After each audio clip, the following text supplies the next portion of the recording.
It feels a little bit wrong to say that anything is a common understanding of the book of Revelation.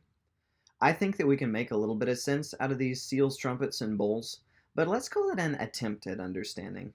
A common attempt at understanding the seals, trumpets, and bowls is in seeing them sequentially unfold during the time known as the Great Tribulation. 6 seals, with the 7th seal essentially comprising the 7 trumpets and the 7 bowls. Like with so much else in the book of Revelation, this perspective is rooted in how one approaches the entire book. There will be verses and ideas that I'm going to touch on through this video and the next, but I'm not going to be able to develop due to time constraints, just a heads up. I don't feel particularly bold in the interpretations that I'm going to be putting forth, but I feel more comfortable with this than with any other schema I've come across. Permit me to build up to this a little by way of review.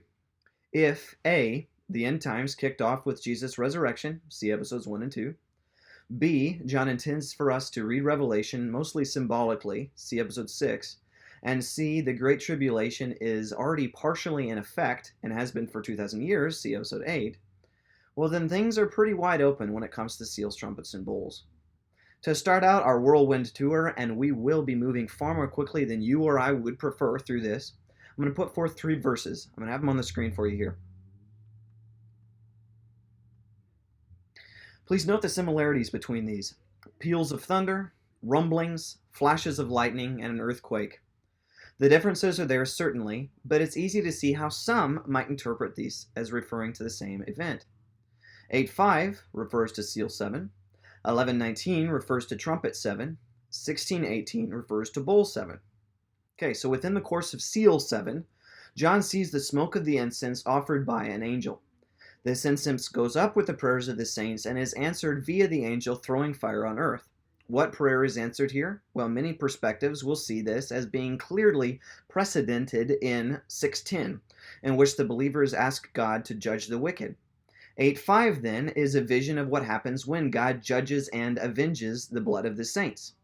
In the prophets, it was not uncommon for there to be a command for silence when God is judging the wicked. Check out 8:1 for that. The context of seal 7 is of God setting things right. Now, some will say that this is just an introduction to the period of judgment, but let's keep on looking at this. The angel's blowing of trumpet 7 is accompanied by events that suggest a finality of things being as they should be. With the blast of this trumpet, the loud voices in heaven say, "The kingdom of the world has become the kingdom of our Lord and of his Christ, and he shall reign forever and ever." Further, 11:16 employs very similar terminology as 19:4, with the 24 elders worshiping God following the conclusive punishment of Babylon the Great. One more thing from 10:7, which says, "In the days of the trumpet call to be sounded by the 7th angel, the mystery of God would be fulfilled." Trumpet 7, rooted in Daniel to some extent, seems to be marking the end of history as such. Now, the 7th bowl seems to be the most intense of the 7s, and we'll try to tackle this a little bit in the next video. The great city, representing the spirit of antagonism to Jesus, and all other cities have fallen in judgment. Among other things, bowl 7 includes the islands and the mountains fleeing. Now, back over in 2011, which comes right at the tail end of the conclusive defeat of Satan and the wicked nations, Jesus is on the throne. And it says, "From his presence earth and sky fled away, and no place was found for them." Interestingly, this same theme is developed back in seal 6. All of this to say that I am persuaded that seal 7, trumpet 7, and bowl 7 all refer to the same event, the victory of the Lamb and the dawning of the new age. They are not sequential, rather they are parallel. It doesn't appear that we are intended to sharply divide these, and there's even some overlap with the 6s. If the 7s communicate victory, the 6s communicate judgment. Seal 6 catalogs the breaking down of the created order and the total despair of those who do not know Jesus. Unlike trumpet 4, that speaks of limited destruction to sun, moon, and stars, which we'll get to in the next video, seal 6 actually has the sky itself vanishing. After that, everyone expresses terror over the great judgment of the Lamb. The great day of their wrath has come, and who can stand? Trumpet 6 speaks of the river Euphrates, log that for just a few minutes from now, 4 demonic warriors released from captivity, and a massive battle. Whether these serpents and scorpions represent physical destruction or the devastation wrought by spiritual deception, the text appears to put forth that God has unleashed the full strength of his judgment. Bowl 6 also contains numerous things that are beyond the scope of 7 minutes. The Euphrates, first mentioned back in Trumpet 6, dries up. Rather than seeing this as a literal geographic event, the larger context helps us out once again.